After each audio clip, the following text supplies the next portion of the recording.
أبدا أبدا.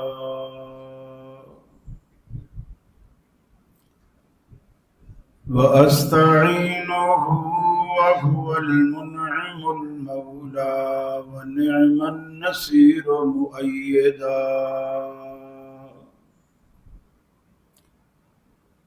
لا شريك له إلها واحدا أحدا فردا صمدا.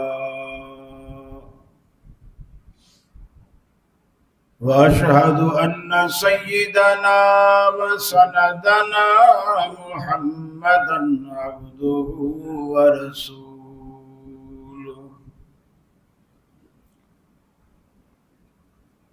نبي ما ضل وما غوى وما ينطق عن الهوى.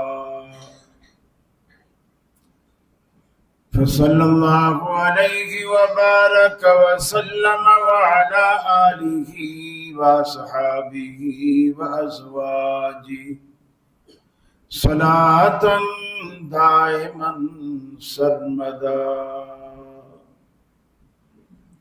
أما بعد فأعوذ بالله من الشيطان الرجيم. بسم الله الرحمن الرحيم.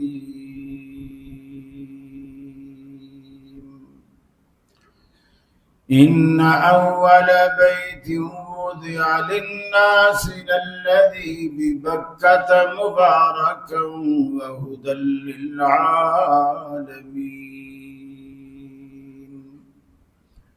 فيه آيات بينات مقام إبراهيم ومن دخله كان آمنا ولله على الناس حج البيت من استطاع إليه سبيلا ومن كفر فإن الله غني عن العالمين.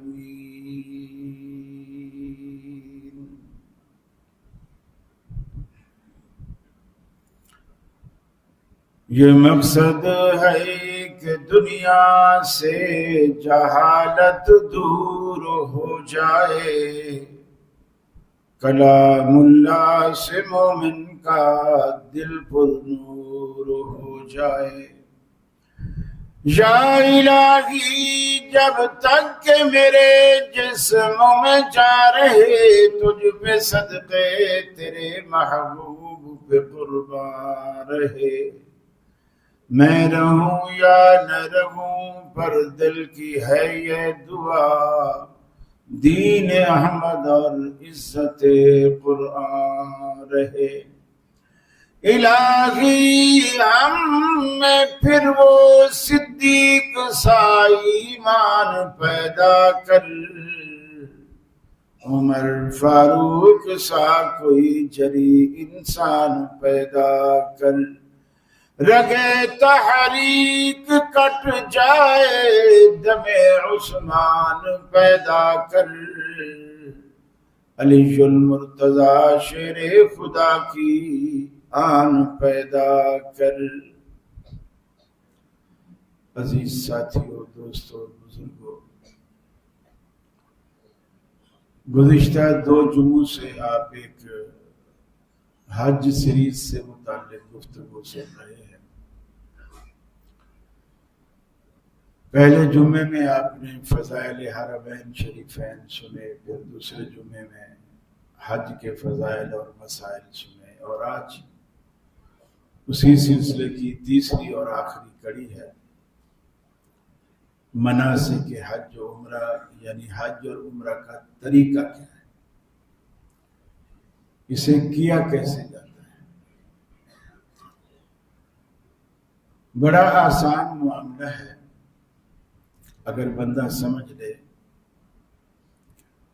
حج کی 3 بڑی اقسام ہیں، حج افراد ہے، حج قران ہے اور حج تمتع ہے۔ عموماً ہمارے ہاں جو پاکستان سے جاتے ہیں وہ حج تمتع کرتے ہیں، افراد اکیلا حج ہوتا ہے، اس پہ عمرہ ساتھ نہیں ہوتا۔ قران میں عمرہ ساتھ ہوتا ہے، مگر عمرے کا احرام حج سے پہلے کھولتے نہیں۔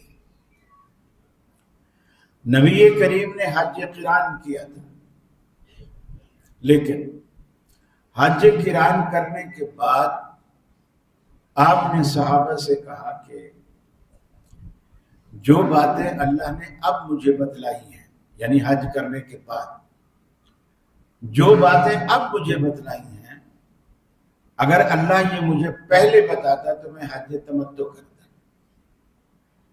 آپ نے حج قران کیا، لیکن جب تمتع کے فضائل آپ کو معلوم ہوئے اللہ کی طرف سے بذریعہ وحی، تو آپ نے خواہش ظاہر کی کہ اگر یہ چیزیں مجھے پہلے سے معلوم ہوتی تو میں قران پر تمتع کو ترجیح دیتا۔ اس لحاظ سے چونکہ اب ہم ان فضائل کے سننے اور جاننے کے بعد حج کر رہے ہیں، تو لہذا جس چیز کی تمنا اللہ کے رسول نے کی تھی ہمیں وہی کرنا چاہیے۔ تمتع میں یہ ہے کہ آپ پہلے عمرہ کر کے احرام کھول دیتے ہیں۔ قران کی اور تمتع کی نیت میں بھی فرق ہے۔ قران چونکہ تمتع اور حج جڑا ہوا ہوتا تھا، تو اللہ کے رسول نے نیت کی اللہم لبیک عمرۃ و حجۃ، اللہ میں عمرے کی نیت سے اور حج کی نیت سے حاضر۔ اور یہ واحد عبادت ہے جس کی نیت زبان سے کی جاتی ہے۔ نماز وغیرہ کی جیسے لوگ کرتے ہیں یہ سنت سے ثابت نہیں، البتہ حج عمرے کی نیت زبان سے ہی کی جاتی ہے۔ البتہ جب آپ حج تمتع کرتے ہیں تو اس کے لیے آپ عمرے کی پہلے نیت کرتے ہیں، اس میں حج کو شامل نہیں کرتے۔ اللہم لبیک عمرۃ، اللہ میں عمرہ کے ارادے سے حاضر۔ اور اگر آپ کسی کی طرف سے حج یا عمرہ کر رہے ہیں، پھر آپ باقی طریقہ کار میں کوئی فرق نہیں ہے، نیت میں فرق ہے۔ آپ وہاں کہیں گے اللہم لبیک عمرۃ عن فلان، فلاں کی طرف سے، اور فلاں کی جگہ آپ نام لیں گے، عن شکیل، عن جمیل، عن رحیل، میں رحیل کی طرف سے، شکیل کی طرف، باقی اللہ کو پتہ ہے آپ کس کی طرف سے کر رہے ہیں۔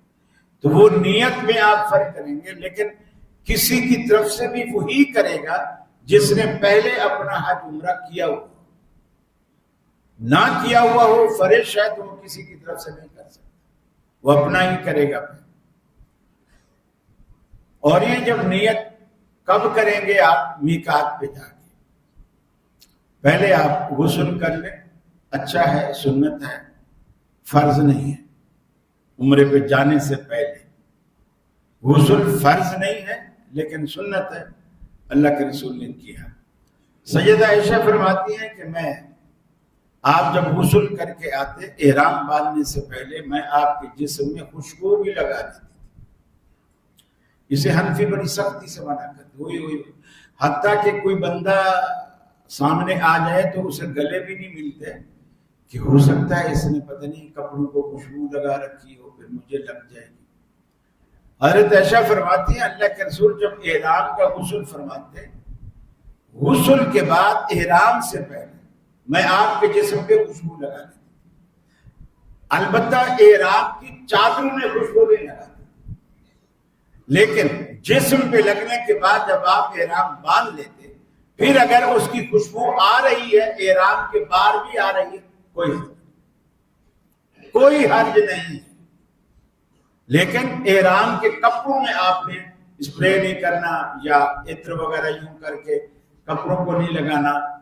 اور احرام کی 2 چادریں بغیر سلی ہوں، چادر اسی کو کہتے ہیں جو سلی ہوئی نہ ہو۔ یہ جو آج کل لوگوں نے طریقے بنا لیے، نیفے بنا لیے، زاربن ڈال لیا، الاسٹک ڈال لیا اور وہ گھاگرے کی طرح اس کو پہن لیا، یہ احرام نہیں ہے۔ احرام کی 2 سیدھی 2 چادریں، باندھنا نہیں آتا باندھنا سیکھ لیں۔ یہاں جتنے بھی لنگی باندھنے والے ہیں وہ آپ کو سکھا دیں گے، حج پہ جانے سے پہلے سیکھ لیں کہ اس کو باندھنا کیسے۔ نیچے کا تہبند جو ہے بالکل لنگی کی طرح باندھنا ہے، جیسے لنگی باندھی جاتی ہے، اس کا ایک پلو ادھر ایک پلو ادھر بل دے کے پھر اس کو گھما کے پھر ادھر والا ادھر دے دیتے، ادھر والا ادھر ٹکا رہتا ہے، اتنی مضبوطی سے ٹک جاتا ہے کہ جب تک آپ خود نہ کھولیں وہ کھلتا ہی نہیں۔ البتہ کوشش کریں کہ کپڑا جیسے ایسے ہوتے ہیں نا اکڑے ہوئے کپڑے، وہ نہ ہو، اور اگر کاٹن کا آپ کلف لگا کپڑا لیتے بھی ہیں تو گھر میں پہلے اسے دھو لیں تاکہ اس کا کلف ختم ہو جائے۔ کلف سے کپڑا ٹکتا نہیں، نہ اوپر ٹکتا ہے نہ نیچے والا ایسے پھیلا ہوا رہتا ہے، تو آپ اسے دھو لیں، اس کا کلف ختم کر لیں، آرام سے باندھ لیں، اور ایک چادر آپ اوپر ڈالیں۔ اوپر آپ گردن کے یعنی کندھے کے اوپر سے گردن کے پاس سے آپ گھما کے، جس طرح سردیوں میں آپ شال اوڑھتے ہیں، لیکن سردیوں میں جب آپ شال اوڑھتے ہیں تو آپ سر کے اوپر بھی ڈال لیتے ہیں، کانوں کو بھی ڈھانپ لیتے ہیں، اس میں ایسا نہیں کریں کہ کندھوں کے اوپر سے ڈالیں۔ ابھی آپ نیت نہ کریں، احرام باندھ لیا۔ نیت نہ کرنے کا فائدہ یہ ہے کہ جب تک آپ نیت نہیں کریں گے احرام کی پابندیوں سے آزاد رہیں، اور وہ پابندیاں جیسے آپ نے بال نہیں کاٹنے، ناخن نہیں کاٹنے، شکار نہیں کرنا، اور اگر وائف ساتھ ہے تو وائف سے کوئی چھیڑا چھاڑی نہیں کرنی، کچھ نہیں، بالکل۔ اور اس کے بعد جب میقات آئے گی، ہمارا جو میقات پڑتا ہے وہ یلملم ہے، تو جدہ سے تقریباً آدھا گھنٹہ پہلے جہاز میں آ جاتا ہے، اور جہاز والے اعلان بھی کر دیتے ہیں 15-20 منٹ پہلے، اس کے آنے سے 15-20 منٹ پہلے۔ اگر سعودی ایئرلائن ہے تو وہاں انہوں نے احرام باندھنے کی بھی جگہ بنائی ہوئی ہے، نفل پڑھنے کی بھی جگہ بنائی ہوئی ہے، سب کچھ کیا ہوا ہے، تو آپ وہاں احرام بھی باندھ لیں، اور اگر احرام گھر سے باندھ کے گئے ہیں اچھی بات ہے، نیت وہاں کر لیں، اور اگر ایئرپورٹ سے باندھتے ہیں کوئی بات نہیں، آپ نیت یلملم پہ جا کے کر لیں، اور نیت کے وہی الفاظ کہیں، کیونکہ پہلے جا کے آپ عمرہ کریں گے، اللہم لبیک عمرۃ، اللہ میں عمرہ کے ارادے سے، عمرہ کی نیت سے میں حاضر۔ کچھ لوگوں نے حج تمتع کے لیے الفاظ اور بھی بنائے ہیں، اللہم لبیک بتمتع، لیکن یہ اللہ کے رسول سے یہ الفاظ ثابت نہیں ہے۔ آپ جب وہاں پہنچ جائیں، اب آپ نے شکار بھی نہیں کرنا، باقی چیزیں نہیں کرنی، بال نہیں لوچنے، اور کوئی بال لینے نہیں ہیں جسم سے کسی حصے سے، نہ سر کے، نہ مونچھ کے، نہ بغل کے، نہ سر، کوئی چیز آپ اب احرام کی پابندیوں کے اندر ہیں۔ آپ خطا کی خوشبو بھی اب آپ نے استعمال نہیں کرنی، چونکہ اب آپ احرام کی حالت میں آ چکے، پہلے جو لگا چکے، احرام باندھنے کے بعد اب آپ نے خوشبو استعمال نہیں کرنی، نہ اس کپڑے کو استعمال کرنی۔ کچھ لوگ سمجھتے ہیں کہ احرام شاید ان دو چادروں کا نام ہے، اگر کپڑا گندا ہو جائے یا واش روم جاتے وقت پیشاب وغیرہ کا کوئی قطرہ لگ جائے تو وہ سمجھتے ہیں اب ہم احرام کیسے بدلیں، اگر ہم یہ چادر ہٹائیں گے تو ہمارا تو احرام کھل جائے گا، تو گویا احرام ٹوٹ جائے گا۔ احرام اس چیز کا نام نہیں ہے، احرام نام ہے پابندیوں کا۔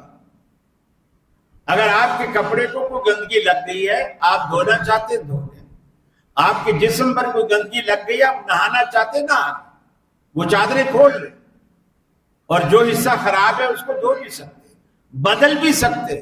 آپ کے پاس اگر ایکسٹرا احرام ہے، وہ اتنا گندا ہو گیا ہے کہ آپ فوری طور پر دھو نہیں سکتے، آپ بدل سکتے۔ اسے احرام کھولنا نہیں کہتے۔ احرام کھولنا یہ ہے کہ آپ خود کو احرام کی پابندیوں سے آزاد کریں۔ اب آپ یہ جس بھی تاریخ کو آپ جائیں گے، پہلے جا کے عمرہ کریں گے، عمرہ سارا بیت اللہ کے اندر تقریباً ہو جاتا ہے۔ سب سے پہلے آپ جاتے ہوئے تلبیہ بھی پڑھیں گے، جب آپ نیت کر لیں گے، لبیک اللہم لبیک لا شریک لک لبیک۔ دیکھیے اللہ تعالیٰ نے کوئی عبادت ایسی نہیں رکھی جس میں شرک کا رد اور اپنی توحید کا اقرار اور اس بات میں۔ آپ لاکھوں روپے لگا کے حج پہ جا رہے ہیں اور جیسے گئے ویسے آ گئے، آپ کے لاکھوں روپے برباد۔ سب سے پہلے شرک کی گندگی کو دھو کر دیں۔ اسی لیے کہا کہ فرمایا لبیک اللہم لبیک لبیک لا شریک لک لبیک، میں حاضر ہوں اے اللہ، میں حاضر ہوں اس اقرار کے ساتھ حاضر ہوں، لا شریک لک، کہ تیرا کوئی شریک نہیں، کوئی ساجی نہیں، کوئی ہمسر نہیں، نہ تیری بندگی میں، نہ تیری ذات میں، نہ تیری الوہیت میں، نہ ربوبیت میں، نہ صفات میں۔ اللہ تو ہر اعتبار سے اکیلا و یکتا ہے، لا شریک لک، اللہ تیرا کوئی شریک نہیں۔ ان الحمد والنعمت لک والملک، اللہ میں یہ بھی مانتا ہوں، یہ بھی تسلیم کرتا ہوں، ان الحمد والنعمت لک والملک، تمام تر تعریفیں، تمام تر حمد و ثنا تیرے لیے، سارے جہان کی نعمتیں بھی تیری طرف سے ہیں، لک والملک، اور بادشاہت بھی تیری ہے۔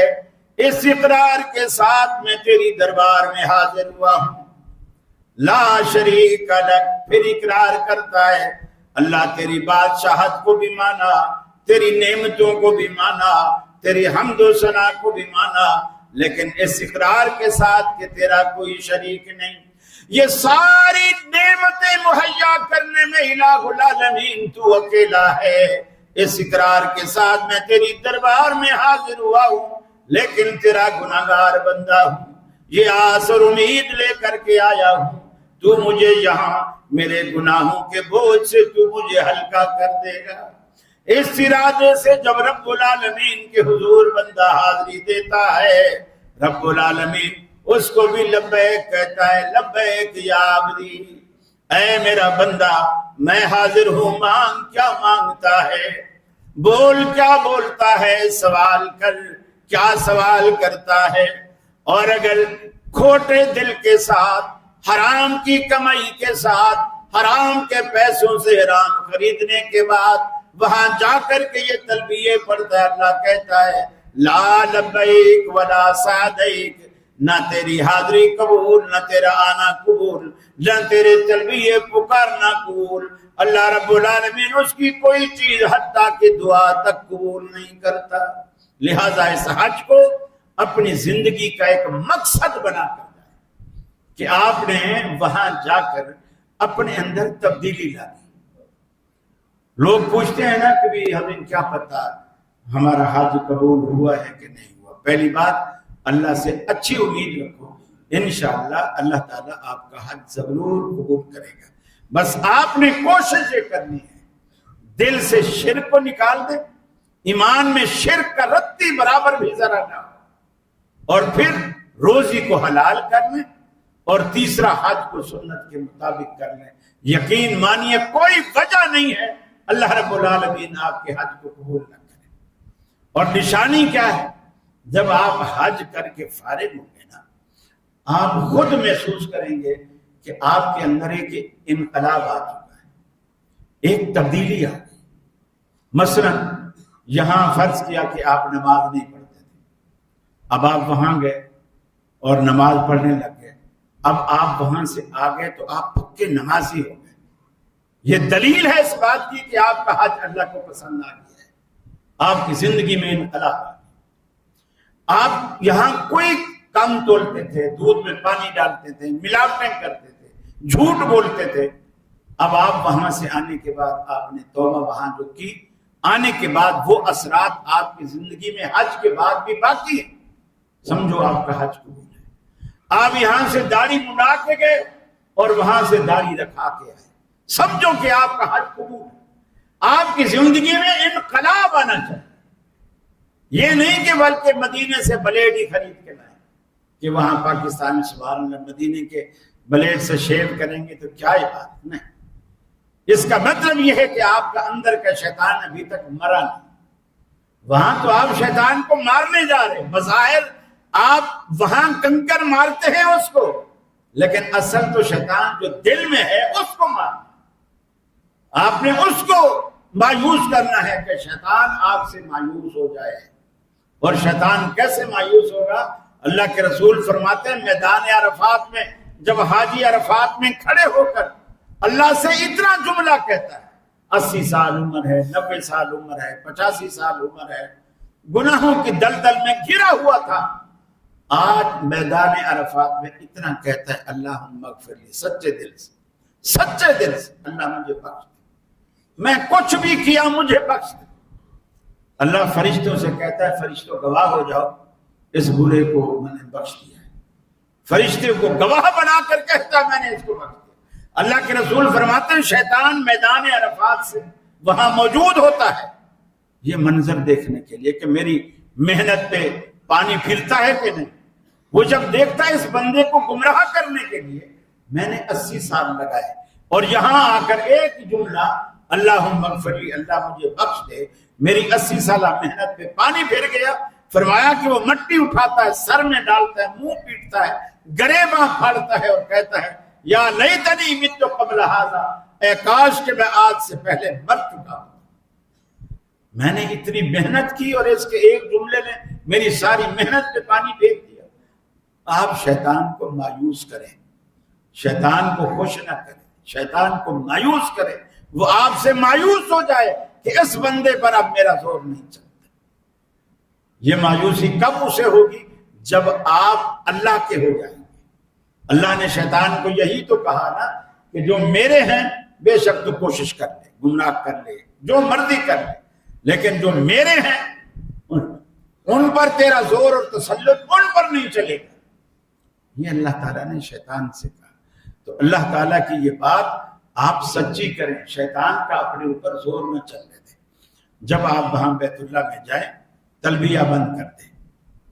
حجر اسود کے کونے سے وہاں نیچے گورنمنٹ نے ایک براؤن کلر کی پٹی بھی لگا رکھی ہے، اور ویسے بھی حجر اسود کا کونا آپ کو سیدھ پر نظر آ جائے گا۔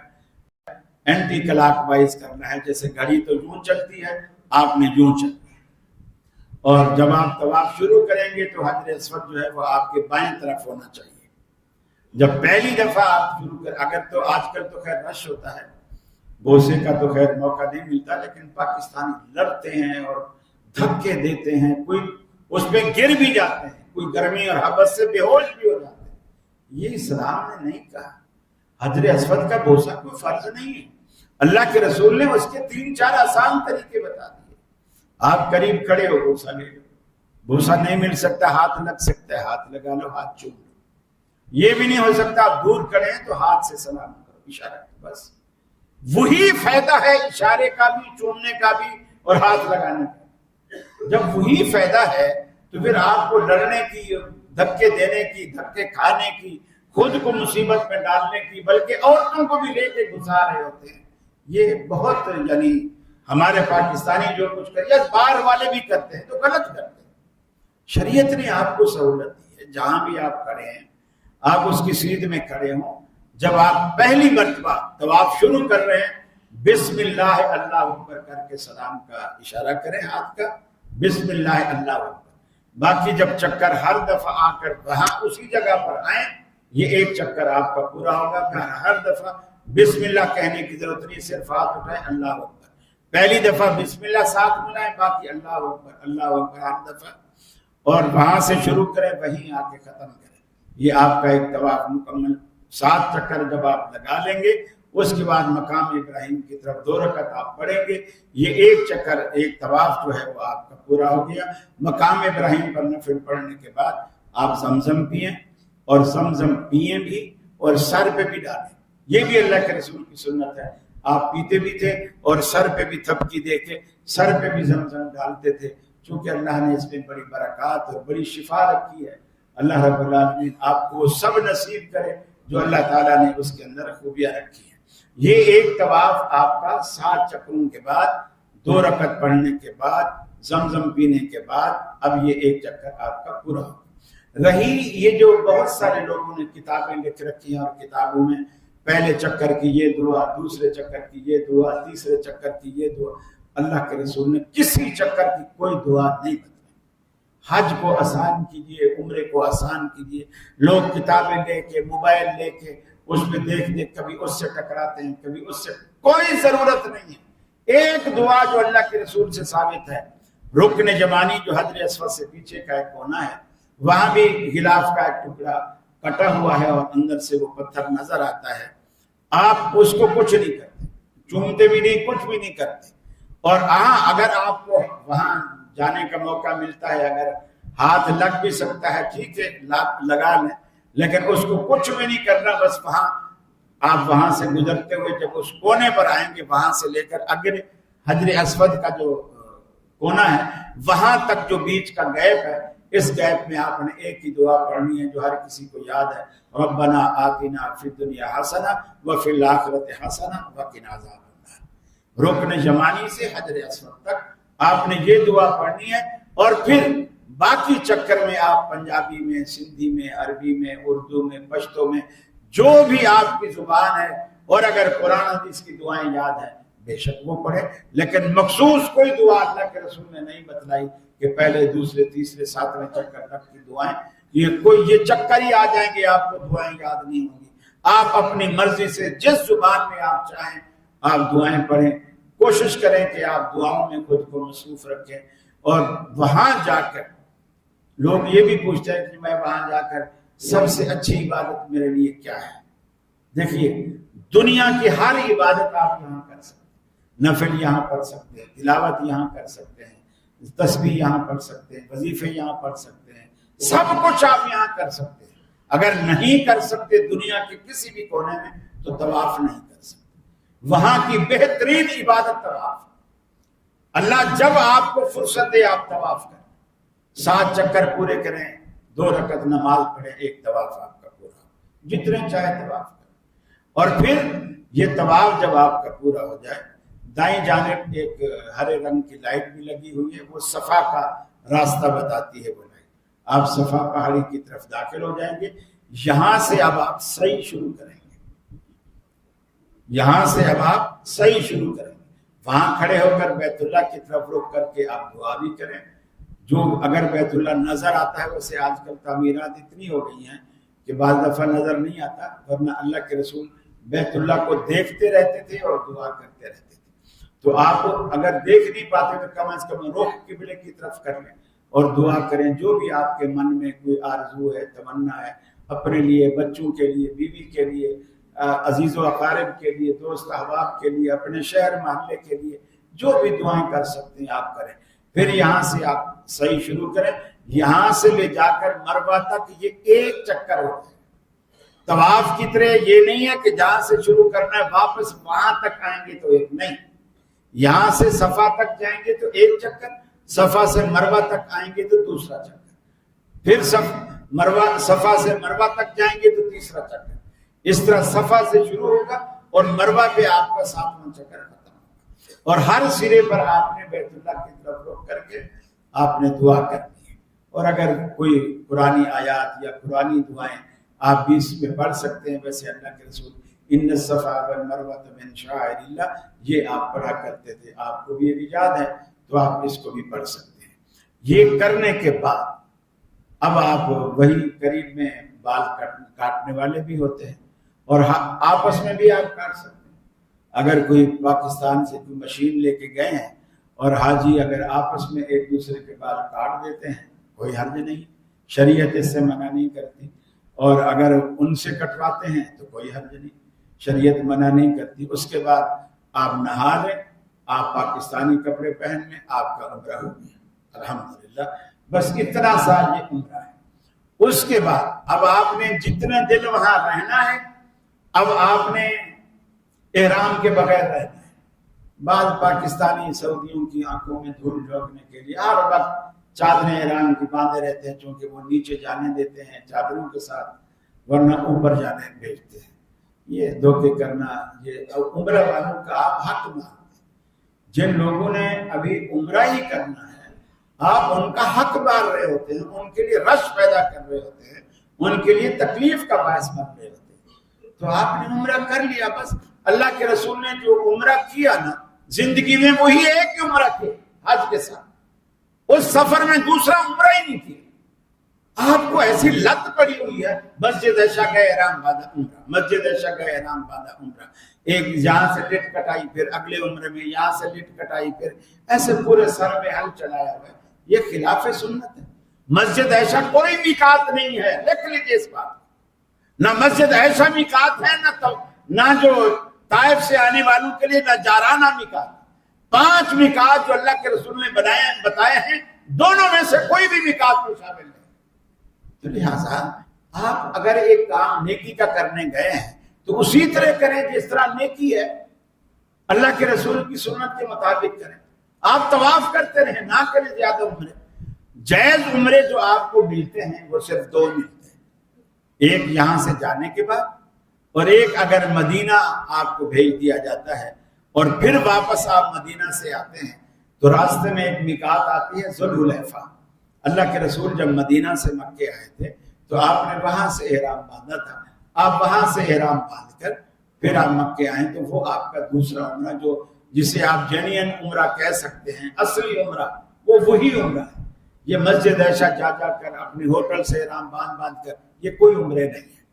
دوسری بات، اب جب 8 ذی الحجہ آئے گی، اب یہ 8 سے 13 تک یہ حج کا عمل شروع ہے۔ 8 ذی الحجہ سے حج شروع ہوگا، 13 پہ ختم ہو جائے گا، اور بعض 12 پہ بھی ختم کر دیتے ہیں، یہ بھی قرآن مجید سے ثابت ہے۔ فمن تعجل فی یومین فلا اثم علیہ ومن تاخر فلا اثم علیہ۔ اگر تو 12 تک یعنی 2 دن کے اندر 11 12 اس میں کوئی واپس آ جاتا ہے تو کوئی حرج نہیں، اور اگر 13ویں کا تیسرا دن بھی اگر وہاں رکتا ہے تو کوئی حرج نہیں۔ یعنی حج 12 پہ مکمل ہو سکتا ہے، لیکن اللہ کے رسول 13 تک ٹھہرے تھے۔ تو 8 سے لے کر 13 تک یہ حج کے دن ہے۔ 8 ذی الحجہ کو فجر کی نماز پڑھنے کے بعد آپ نے اپنے ہوٹل سے، حرم سے، جہاں بھی آپ کو موقع ملتا ہے، چونکہ اب آپ پہلے سے احرام باندھ کر پاکستان سے جا چکے، اب آپ کو میقات جانے کی ضرورت نہیں ہے۔ تمتع کے لیے بے شک آپ نے کھولا، لیکن ابھی تک آپ آئے اسی سفر سے ہیں، تو آپ کے ساتھ یہ رعایت دی گئی ہے شریعت میں، اب آپ جس ہوٹل میں ٹھہرے ہوئے ہیں فجر بیت اللہ میں پڑھنے کے بعد وہاں سے احرام باندھیں، ظہر سے پہلے آپ مینا جائیں۔ اور ویسے مینا کا سفر جن لوگوں کو راستے آتے ہیں، خود بھی پیدل چل پڑتے ہیں سرنگوں کے اندر سے، وہ جلدی پہنچ جاتے ہیں، نہیں تو گاڑیاں بھی لے جاتی ہیں، وہ آپ کو ہوٹل والے بتائیں گے کہ اتنے ٹائم پہ گاڑی آئے گی، آپ تیار رہیے گا، آپ اس میں بیٹھے اور مینا پہنچے۔ مینا میں جا کر آپ نے 4 نمازیں 8 تاریخ کی پڑھنی ہے، ظہر، عصر، مغرب اور عشاء، اور ایک نماز پڑھنی ہے اگلے دن 9 ذی الحجہ کی، وہ فجر کی نماز پڑھنی ہے۔ 8 کو 4 نمازیں پڑھنی ہیں، یہ بھی ذہن میں رکھیے۔ حنفی منع کرتے ہیں کہ میاں قصر نہیں کرنی، اللہ کے رسول نے نمازیں قصر کی۔ حنفی کہتے ہیں کہ وہ مسافر کے لیے، اللہ کے رسول چونکہ مدینے سے آئے تھے اس لیے مسافر تھے، آپ تو مدینے سے آئے تھے، آپ نے مکے والوں کو بھی 2 پڑھوا، جو رہتے وہیں تھے ان کو بھی 2 پڑھوا۔ یہ حج کا حصہ ہے، اس کا سفر سے کوئی تعلق نہیں ہے، یہ حج کا حصہ ہے۔ مینا میں آپ نے نمازیں قصر کرنی ہے، جمع نہیں کرنی۔ یہ دیکھیے، مینا میں نمازیں قصر کرنی ہے، ظہر 2 فرض سنتے معاف، عصر 2 فرض سنتے معاف، مغرب 3 فرض سنتے معاف، عشاء 2 فرض سنتے معاف۔ البتہ آپ وتر پڑھ سکتے ہیں، ایک وتر بھی جیسے ہم الحمدللہ یہاں پڑھتے ہیں وہاں بھی پڑھ سکتے ہیں، لیکن بعض علماء اس کے وجوب کے قائل نہیں ہیں، لیکن جو وجوب کے قائل ہیں وہ کہتے ہیں وتر بھی پڑھ لیں۔ اب اگلے دن رات آپ نے مینا میں گزارنی، یہ حج کا حصہ شروع ہو گیا 8 سے، رات آپ نے مینا میں گزارنی، دعائیں کریں، کچھ منتی کریں، سو بھی جائیں، آرام کریں، کھائیں پیئیں، پھر اگلے دن جب فجر کی نماز ہو، فجر کی نماز بھی مینا میں پڑھیں۔ مینا میں پڑھنے کے بعد اب آپ عرفات کی طرف جائیں۔ یہ جو عرفات ہے یہ حج کا مرکزی رکن ہے، اگر آپ کی حاضری عرفات میں نہیں ہوئی تو آپ کا حج نہیں ہوا۔ یہ مرکزی رکن ہے عرفات کی حاضری۔ ایک میدان ہے، وہاں ایک مسجد نمرہ ہے، اگر آپ، ویسے تو لاکھوں کا چونکہ مجمع ہوتا ہے، ہمیں وہاں جگہ نہیں ملتی، اور جگہ مل بھی جائے قسمت سے تو آپ کے لیے پھر پریشانی یہ ہے آپ نکل نہیں سکتے۔ اور آج کل جیسے کوئی لوگ پروسٹیٹ کے مریض ہوتے ہیں، کوئی شوگر کے مریض ہوتے ہیں، ان کو ہر گھنٹے 2 گھنٹے بعد پیشاب آ جاتا ہے، وہ وہاں سے نکل نہیں سکتے، اور اگر نکل جائے تو دوبارہ جا نہیں سکتے۔ تو اس لیے آپ کو مشکلات اپنے لیے پیدا نہیں کرنی۔ پورا میدان عرفات وقوف کا ہے، آپ کو کہیں بھی جگہ ملتی ہے آپ پھیل دیں۔ وہاں حج کا خطبہ بھی ہوگا، امام ظہر اور عصر اکٹھی پڑھائے گا اور قصر بھی کرے گا۔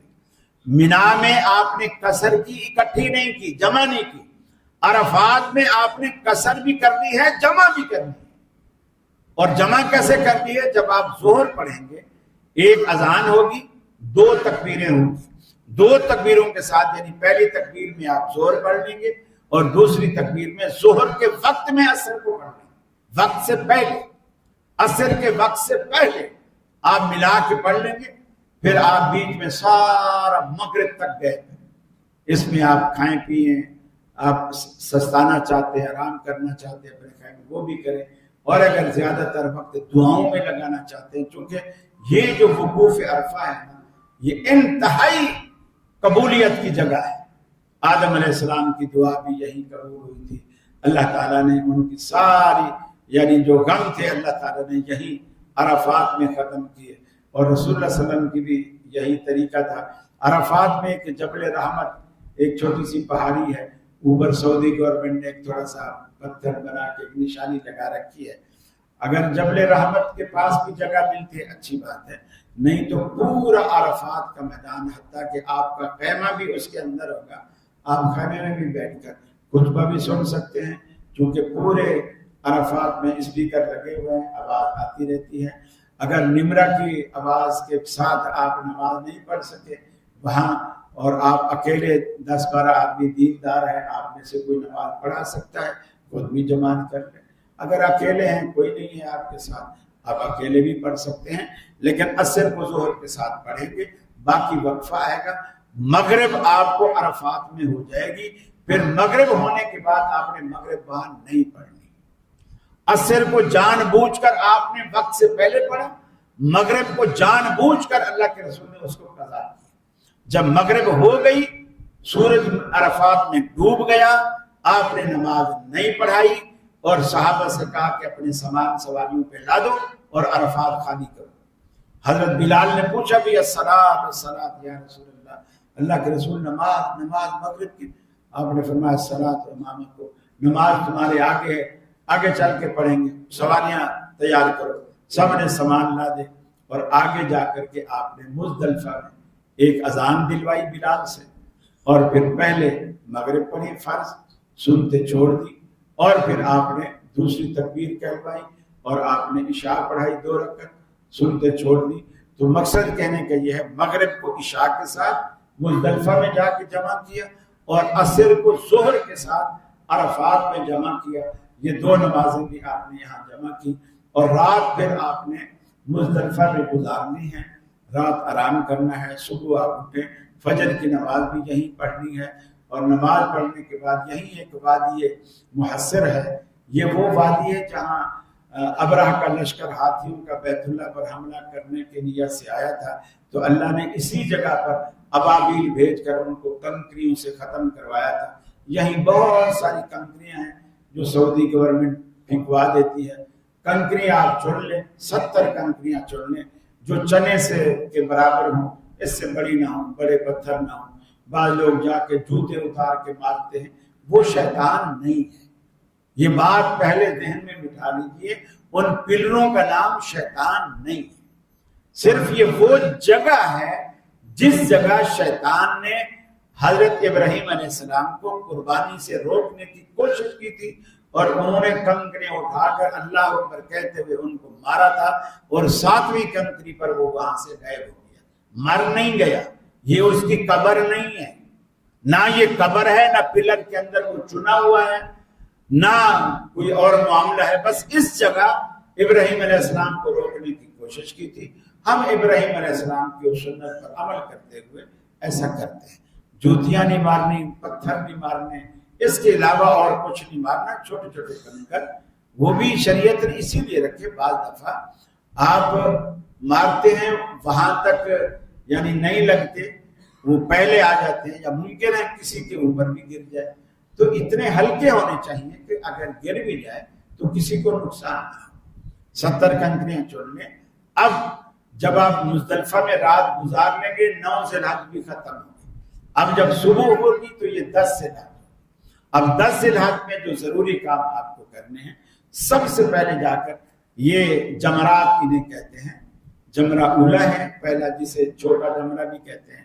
جمرہ وسطیٰ ہے جسے درمیانی جمرہ بھی کہتے ہیں، اور جمرہ عقبہ ہے جسے آخری یا بڑا بھی کہتے ہیں. یہ آپ آسان زبان میں چھوٹا شیطان، درمیانی شیطان اور بڑا شیطان. پہلے دن صرف بڑے شیطان کو کنکریاں مارنی، صرف بڑے کو. اور ویسے بھی سعودی گورنمنٹ نے پہلے دن یہ درمیان والا اور چھوٹے والے کا راستے بند کر رکھے ہوتے ہیں تاکہ کوئی غلطی سے ادھر نہ جائے. پہلے دن آپ نے صرف 7 کنکریاں مارنی، صرف 7 کنکریاں بڑے سیدھے ہاتھ سے مارنی ہے. اللہ اکبر ہر کنکری پر کہنا ہے. ساری کنکریاں ساتوں کی ساتوں اکٹھی مٹھی بھر کر اللہ اکبر کہہ کر نہیں پھینکنا ہے. ہر کنکری الگ الگ پھینکنی ہے، الگ الگ اللہ اکبر کہنا ہے.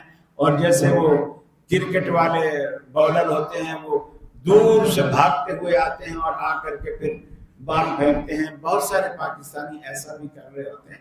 یہ شرارتیں، یہ حرکتیں، اس کو عبادت سمجھ کر کرنا ہے. وہیں کھڑے کھڑے آپ کنکری اٹھائیں اور پھر اس کو پھینکیں، اور وہیں وادی معصر سے مزدلفہ میں وہیں سے اٹھائیں. اور اگر بھول بھی جائے تو کنکریاں لوگ بیچ بھی رہے ہوتے ہیں، وہاں لوگ جو غریب لوگ ہیں بیچ رہے ہوتے ہیں. اگر آپ کو کہیں سے میسر نہیں ہے تو آپ ان سے لے بھی سکتے ہیں. پہلے دن وہ کرنے، اب یہ پہلا کام ہے، یہاں آ کے آپ کریں گے، کنکر ماریں گے بڑے شیطان. دوسرا بڑا کام 10 ذی الحجہ کا کیا ہے؟ آپ کا قربانی کرنا ہے. اور تیسرا بڑا کام کیا ہے؟ قربانی کے بعد آپ نے اپنے بال کٹوانے ہیں.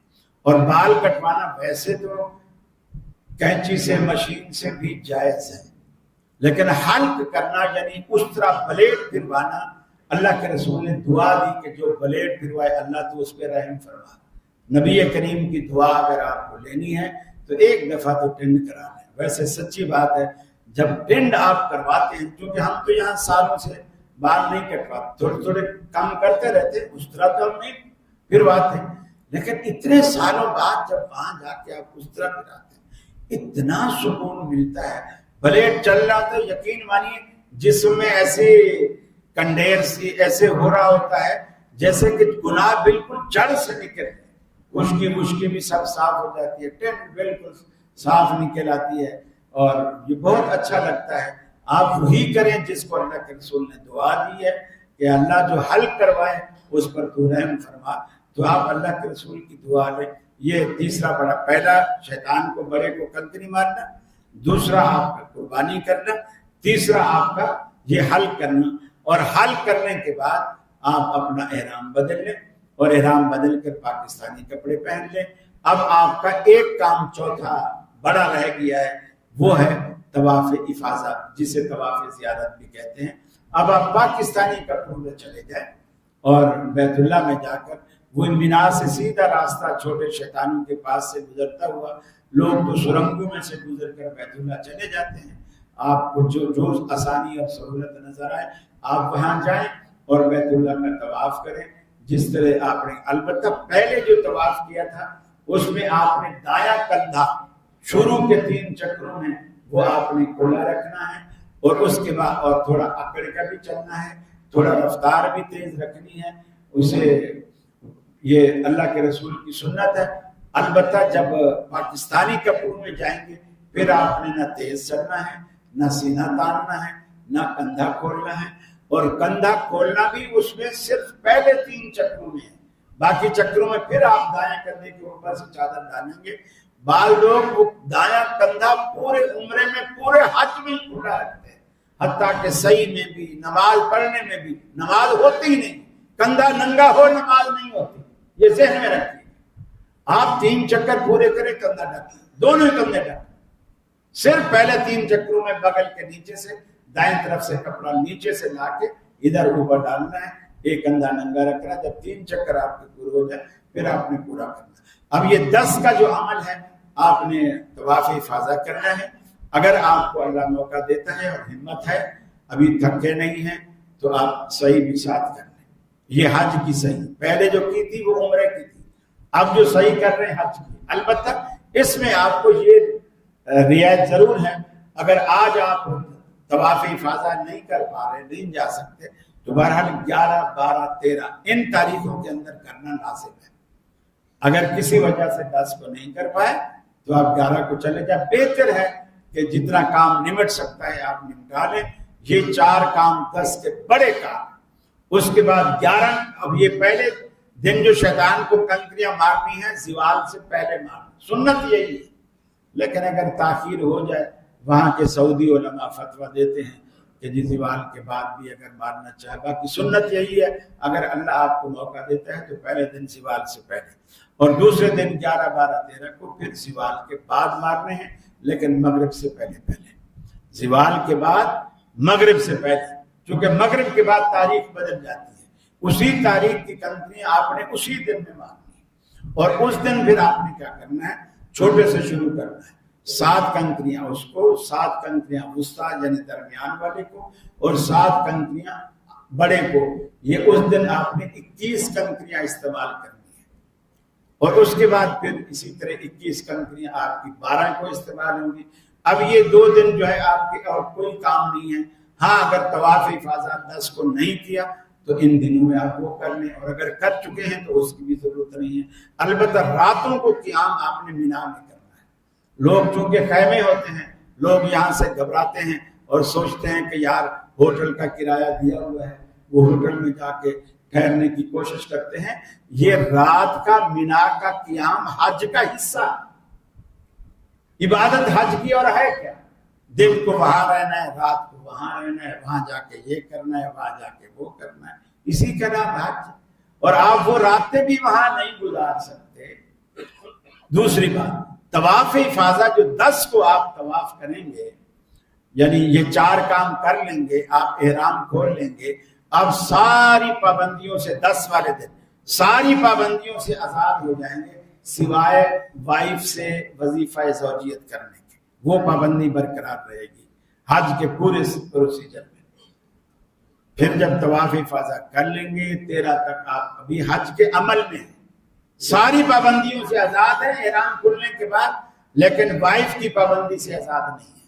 یہ پابندی برقرار رہے گی. 11 کو 7 کنکریاں ماریں، 21 کنکریاں ماریں، پھر 12 کو ماریں. اور اگر آپ 12 کو واپس آنا چاہتے ہیں اور 13 کی رات مینا میں نہیں گزارنا چاہتے، پھر آپ پر لازم ہے کہ آپ 12 کا سورج ڈوبنے سے پہلے مینا چھوڑ دیں. 12 کا سورج ڈوبنے سے پہلے مینا چھوڑ دیں تو ٹھیک ہے. اور اگر مغرب آپ کی وہیں ہو گئی پھر آپ کو 13 وہیں گزارنی پڑے گی. پھر 13 کو آپ مغرب سے پہلے آپ آ جائیں. یہ آسان سا طریقہ ہے. ویسے ٹائم بھی ہو گیا، پھر بھی کوئی باتیں جو وضاحت طلب ہوں اور آپ کو چاہیے ہوں، وہ آپ پوچھنا چاہتے ہوں تو نماز کے بعد آپ آسانی سے پوچھ سکتے ہیں. جزاک اللہ.